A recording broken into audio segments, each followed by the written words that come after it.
Radio María Canadá, la voz católica que te acompaña, presenta En busca del tesoro escondido, conducido por Julio Morales.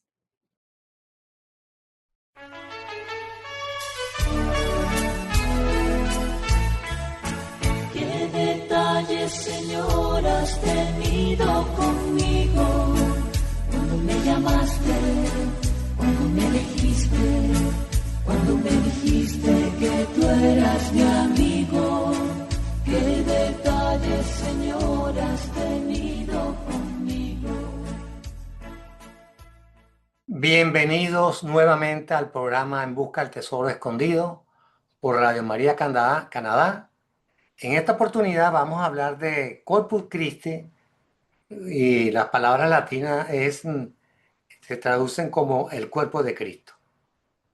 En el mes de junio hemos estado presentando episodios por Radio María sobre el Sagrado Corazón de Jesús, el Inmaculado Corazón de María y ahora el cuerpo de Cristo, como le llamamos Corpus Christi.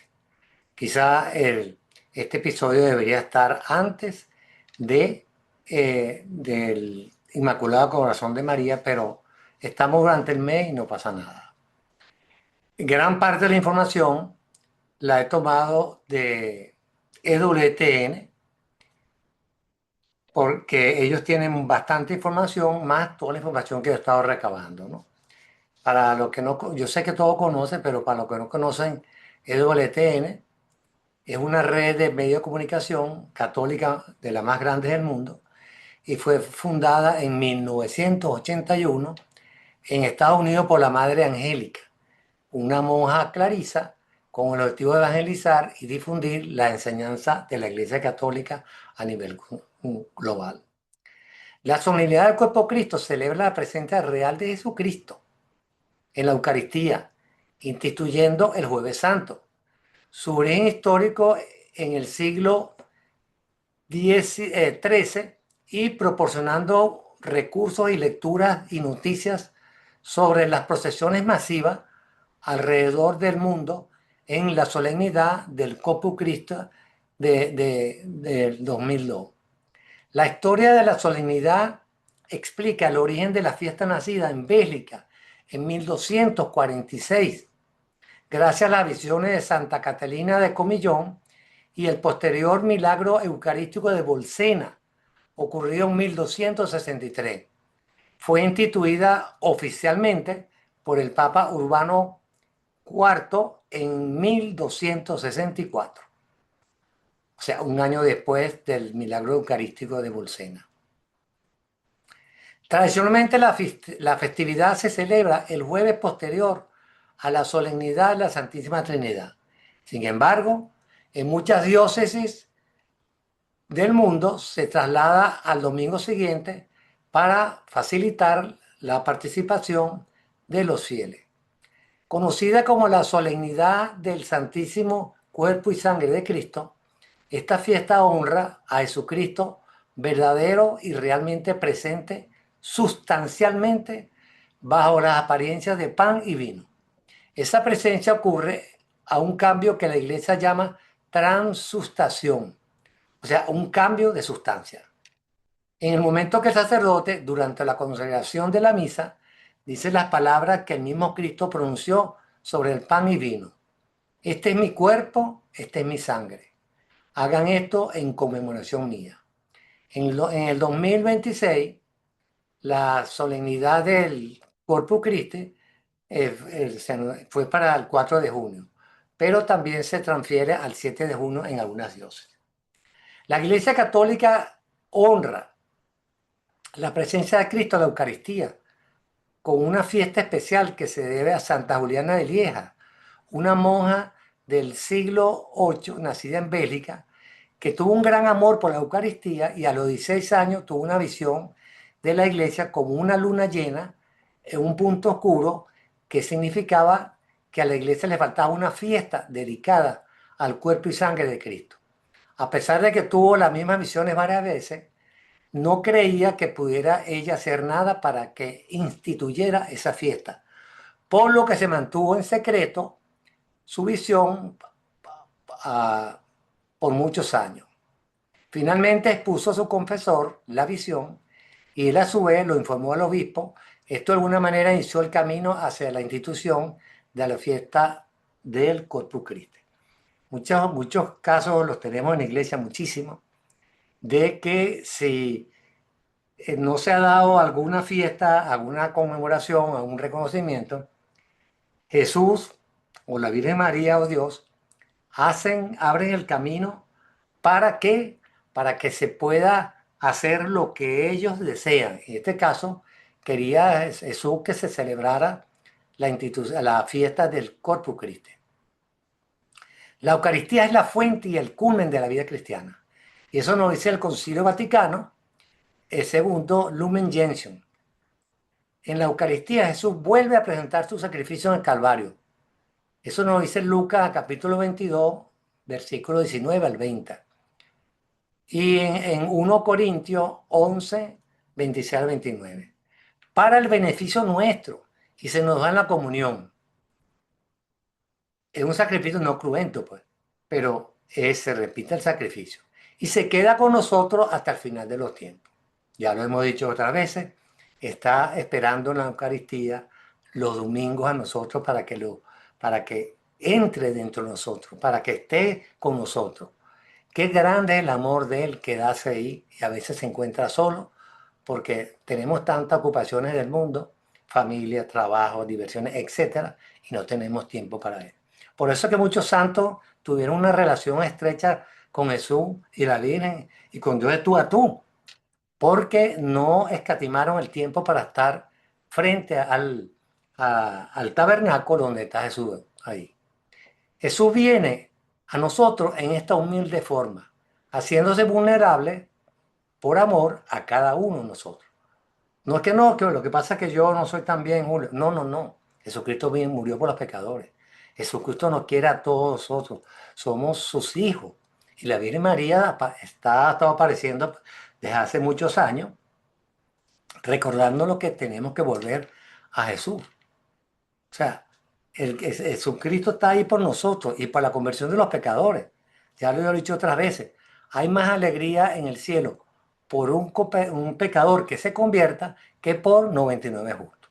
No quiere decir que los justos, no, igualito, pero el Señor quiere rescatar las ovejas perdidas de su rebaño. En el himno Tantum Ergo de Santo Tomás de Aquino rezamos de lo siguiente: veneramos pues inclinado tan grande sacramento y a la antigua figura ser el puesto al nuevo rito. La fe supla la incapacidad de los sentidos. También San Francisco de Asís expresó: en este mundo no veo al Altísimo Hijo de Dios, pero sí al Santísimo Cuerpo y Sangre. Siempre que se pone la Eucaristía en la oración de los fieles, se le coloca un recipiente sagrado llamado custodia, cuando lo van a poner para exponerlo. Muchas veces cuando hay plagas, enfermedades, los sacerdotes han sacado la custodia y van caminando por la ciudad para que se aleje el mal, la peste. El domingo pasado, en la iglesia mía en Toronto, en San Timothy, se sacó el domingo la exposición al Santísimo y se estuvo caminando alrededor de la cuadra, presentando al Santísimo ante la población, para que Él nos bendiga, para que nos acerquemos a Él, para que vea que Él está disponible por nosotros. Entonces, bueno, hay muchas maneras de exponer el Santísimo Sacramento. Sobre el altar en una iglesia, para la adoración y oración. En devociones públicas como la bendición eucarística o procesión pública en la fiesta Corpus Christi u otra fecha. Como les dije el domingo pasado, paseamos el Santísimo Sacramento alrededor de la iglesia. En países de la mayoría católica, esa procesión se da por la ciudad. Los fieles cantan y rezan en el honor al Rey Eucarístico. Esta práctica se inició en el siglo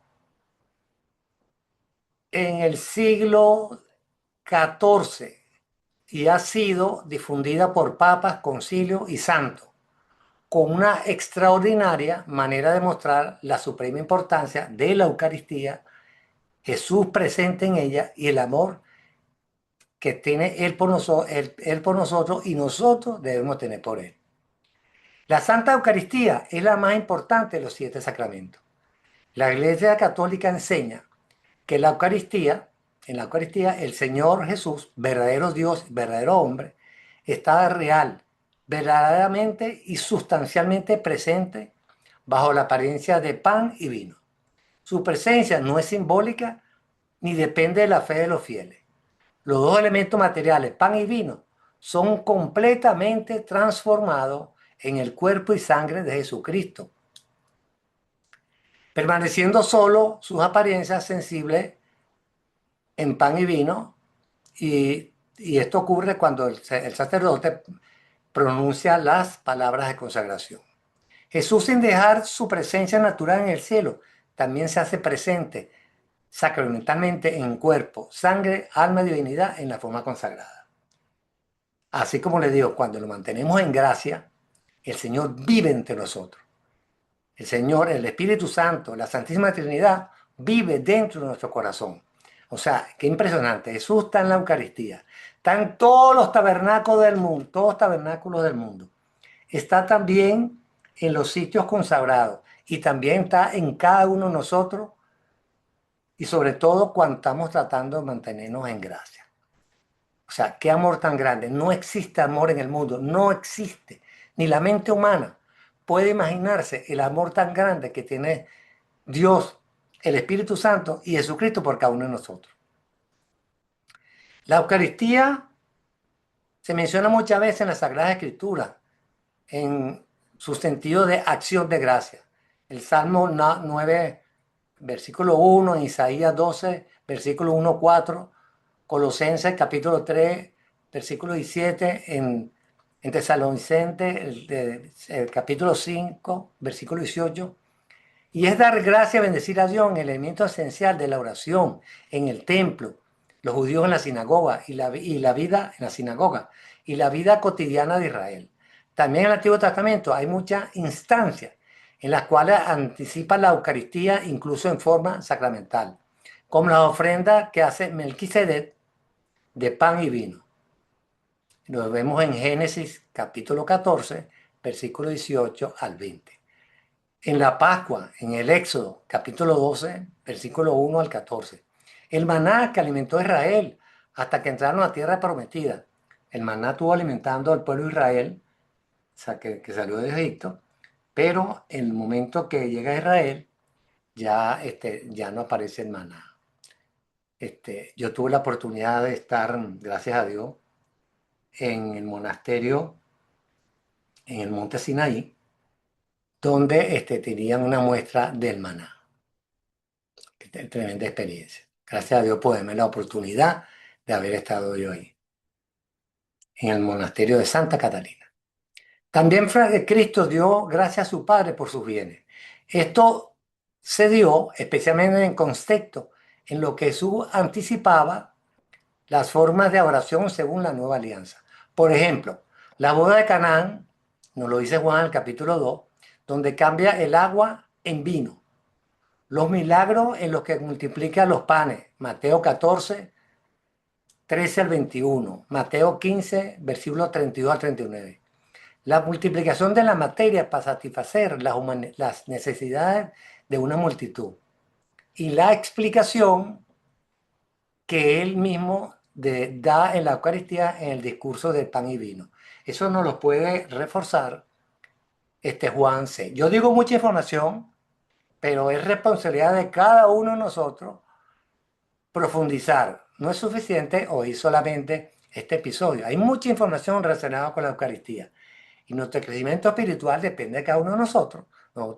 Los sacerdotes nos dan, los directores espirituales, personas entregadas a la iglesia nos dan ayuda. Pero nosotros tenemos que profundizar y no quedarnos con lo que hemos oído. Hay que profundizar. Finalmente, en la última cena, Jesús instituyó la Eucaristía como la forma oficial de conmemorar su sacrificio pascual en el Calvario y nos mandó a repetirlo cada vez hasta que Él vuelva. Eso nos lo dice 1 Corintios capítulo 11. Al recibir la Santa Comunión, obedeciendo el mandato de Jesús de comer su carne y beber su sangre, nos unimos personalmente al mismo Jesús. No se trata de un Jesús místico ni espiritual, y mucho menos metafórico o simbólico. Jesús asumió su naturaleza humana, cuerpo y alma, al encarnarse. Su cuerpo fue clavado en la cruz y su sangre se derramó en la hora de su muerte. Y al tercer día, como todos sabemos, resucitó con su cuerpo y alma. Y continúa dándonos la salvación y gracia inmediata y directamente a través de su sagrado cuerpo y su sagrada sangre. Encarnado, así como nos salvó, así como lo prometió, leemos en el capítulo Juan, capítulo 6. Desde los primeros días de la iglesia, los cristianos han creído que Cristo estaba presente en la Eucaristía, pero lo creían sin teoría o una explicación. San Pablo amonestó a los corintios, advirtiéndole contra la recepción sacrílega del cuerpo y sangre del Señor. 1 Corintios capítulo 11. Y yo insisto, nosotros no tenemos que tener pudor humano. ¿Cómo es eso? Jesucristo decía, al pan, pan y vino, vino. Bueno, no lo dijo él, pero era muy claro. Y yo no puedo quedarme callado porque dice, si tú callas, Cristo no habla. Y si una persona está pecando y nosotros nos quedamos callados, él se va a condenar, pero también nosotros nos vamos a afectar. ¿Por qué? Nosotros no podemos, si sabemos que una persona no está preparada, y dice San Pablo que es sacrílego recibir el cuerpo y sangre de Jesucristo cuando no estamos recién confesados o en gracia. Pues puede ser que estemos en gracia y tengamos 1 o 2 meses en gracia. Está bien, no pasa, o más. Pero si no estamos en gracia, no es posible. Y conozco muchas amistades, amigos míos, que realmente no creen en la confesión, a pesar que yo les he preparado información. Mira toda la historia de la confesión, de dónde sale. He preparado estos programas sobre cuando Jesucristo le dijo que a los que perdonan en la tierra quedarán perdonados en el cielo, pero no, siguen comulgando sin confesarse. Y San Pablo nos lo aclara. Dice, la recepción sacrílega del cuerpo y sangre de nuestro Señor Jesucristo. Nosotros tenemos que estar muy claros, porque Dios es amor, pero también es exigente. Y nos quiere, pero también es justo. Entonces, nosotros no podemos tomar el cuerpo de Cristo si no estamos en gracia. Porque no tomamos estas cosas como un pan común ni con un vino común, sino así como Jesucristo nuestro Salvador, hecho carne por el verbo de Dios, tuvo carne y sangre para salvarnos. Así también hemos recibido por tradición que aquel alimento sobre el cual se ha hecho la acción de gracia por la oración que contiene palabras del mismo Jesucristo, con el cual se nutre por conversión nuestra sangre y la conversión de nuestra sangre y nuestras carnes. Es la carne y la sangre de aquel encarnado. En la Edad Media,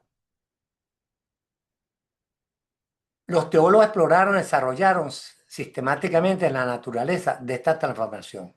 En particular, Santo Tomás de Aquino, así en el Concilio de Trento, se pronunció contra las teorías de algunos reformadores, afirmando que afirmaba Santo Tomás de Aquino, Cristo está real y verdaderamente y sustancialmente presente en la Eucaristía. Su presencia es real y su ser existe. Y es real no como lo ficcional o mental, no como un concepto. Su presencia verdadera se refiere a una afirmación veraz de una realidad. El Santo Sacramento recibe el nombre de Cristo porque es Cristo, no es un mero símbolo, como una bandera símbolo de una nación o una fotografía. Es una representación de la persona que retrata. De las personas que lean, oigan este episodio y conozcan personas que comulgan sin prepararse, yo les digo que vale la pena que nosotros convencidos ayudemos a los demás a tener respeto por la Eucaristía. Hay una frase de Ezequiel que me dice lo siguiente: si el impío se condena porque tú no le has hablado de mí, él se va a condenar, pero a ti también te voy a causar y voy a tomar el precio de tu sangre. Pero si el impío permanece en su impiedad, a pesar de que tú le has hablado, él se va a condenar, pero a ti no. Eso también lo dio, o sea, Pablo, Pablo VI, creo que fue Pablo VI, que dijo, la gente se podrá salvar por miles de caminos, pero se podrán salvar si por tu negligencia no les has hablado. Entonces nosotros tenemos que preparar a la gente. Nosotros tenemos que ser instrumentos de Dios sin estar metidos en grupos de nada, pero nuestra formación nos permite a nosotros, que nosotros tenemos que orientar a los demás, porque nosotros nos salvamos en conjunto todos. Nosotros no podemos salvarnos uno por separado, no. Nosotros somos responsables. Yo soy responsable de mi esposa, de mis hijos, de mis nietos, de mis amistades y mis actividades dentro de la iglesia. Entonces nosotros tenemos que decirle a la gente, mira, hay que comulgar en gracia.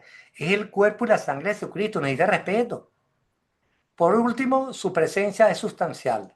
Aunque muchos de nuestros sentidos capten las apariencias o propiedades del pan y del vino, la sustancia es Cristo y está presente en el cuerpo, sangre y alma de divinidad, bajo la forma de estos dos elementos. Y en cada particular de los mismos. En el siglo VIII, un sacerdote Basilio celebraba la misa en Laciano, Italia, cuando dudó de la presencia real de Cristo en la Eucaristía. Al momento de decir la palabra de consagración, la Eucaristía se transformó delante de sus ojos, la hostia se volvió carne y el vino consagrado sangre, que más tarde coaguló en 5 glóbulos. Yo tuve la oportunidad, que me invitaron unos amigos a Italia, Alberto Bonucci, de Italia, y estuve ahí, estuve en ese sitio, en Laciano. Es impresionante ver cómo la Eucaristía llegó a sangrar. Y cuando analizan, esa Eucaristía sigue viva y es el corazón de Cristo, que ha sufrido mucho. No le voy a dar información porque hay otro programa que voy a presentar, los milagros eucarísticos. Pero vale la pena documentarse. No esperemos que alguien te lo diga. Lee eso, los milagros eucarísticos, que es muy importante. No es más importante que la misa, no es importante que la Eucaristía, pero vale la pena que estemos preparados. Cuando alguien nos pregunta, bueno, ¿necesito una ayuda? Nosotros no podemos decir nada porque no sabemos. No, ayudemos a los demás a entusiasmarse con Cristo. Pero hay que tener cuidado. Nosotros estamos pendientes del Señor de los milagros, Jesucristo. Estamos pendientes de Jesucristo, el Señor de los milagros. Pero nosotros no estamos pendientes de los milagros del Señor. Estamos pendientes del Señor de los milagros y no los milagros del Señor. En los años 70-80, varios científicos analizaron la carne y la sangre y hallaron que era tejido cardíaco humano. La sangre de tipo AB, que es la misma de la sábana de Turín. De la sábana de Turín se dio mucho, y ya yo he hablado de otros programas. La sábana dijeron que no era, pero era por un error de la prueba del carbono 14. No voy a entrar aquí en detalle porque tengo otro programa que ha hablado de eso. Pero se demostró que fue un error esa prueba que se hizo. Y con las últimas técnicas han comprobado que la sábana de Turín es el cuerpo y la sangre de Jesucristo. Es el cuerpo de Jesucristo que fue envuelto ahí. Entonces, bueno, la sangre que han analizado es la misma de la sábana de Turín. Es de tipo AB. La preciosa sangre tenía la misma proporción proteica que la sangre normal y no presentaba conservante que pudiera evitar que se corrompiera, como sucede en la sangre inmediata después de la muerte. Y lo interesante es que todo ha ocurrido en los milagros eucarísticos. Cuando lo van a analizar, analizan ese tejido que la hostia se convierte en sangre. Es impresionante porque se analiza, es un corazón que ha sufrido, es un corazón que está vivo. ¿Cómo es eso, Julio Moral? Está ahí. Si estamos hablando del anciano, esa muestra, cuando toman muestra, información de lo que ocurrió, sigue estando vivo. No puede ser. Así es, así es. Y así tantos milagros eucarísticos que hemos tenido. Esto es apasionante. Y yo quisiera que usted se entusiasmara con el cuerpo de Cristo y leyera más sobre esto. A continuación le voy a una oración para una comunión espiritual. Cuando no estamos preparados para comulgar, porque como dice San Pablo, estamos cometiendo una aberración, recibiendo el cuerpo de sangre de Jesucristo cuando no estamos en gracia. Nosotros podemos Si en ese momento no podemos comulgar, porque no podemos recibir el cuerpo de Cristo, bueno, podemos recibirlo sacramentalmente. Y la iglesia siempre lo repite, sobre todo cuando era la pandemia, que no se, las iglesias estaban cerradas y a veces no se podía ir a comulgar. Y dice así: Jesús mío, creo que estás realmente en el Santísimo Sacramento. Te amo sobre todas las cosas y deseo recibirte en mi alma, ya que en este momento no puedo recibirte sacramentalmente, y ven al menos espiritualmente a mi corazón. Y como si ya te hubiera recibido, te abrazo y me uno a ti. No permitas que jamás me separe de ti. Dios vive entre nosotros, y eso nos lo decía en el Santo Sacramento del altar, nos lo decía Maximiliano Kolbe. Otro nombre que se le da a la Eucaristía, que recuerda la primacía de los, por encima de los sacramentos, se llama también Santísimo Sacramento, porque es el sacramento de los sacramentos. La oración es adorar al Señor presente en la Santísima Eucaristía. Y hay muchas parroquias que tienen días o horarios destinados a la oración eucarística. Cuando los fieles se acercan y se destinan una hora para estar con Jesús, una hora, lo que se hacen unas oraciones, se llama hora santa. Santa Teresa de Lisieux decía que no es para quedarse en un cupón de oro, que Jesús en ese momento baja para cada uno de nosotros. La iglesia del mundo tiene una gran necesidad del culto eucarístico. Jesús nos espera en el Santísimo Sacramento. No perdamos tiempo para ir a encontrarlo en la oración, en la contemplación llena de fe y abierta a reparar nuestras faltas graves y los delitos del mundo.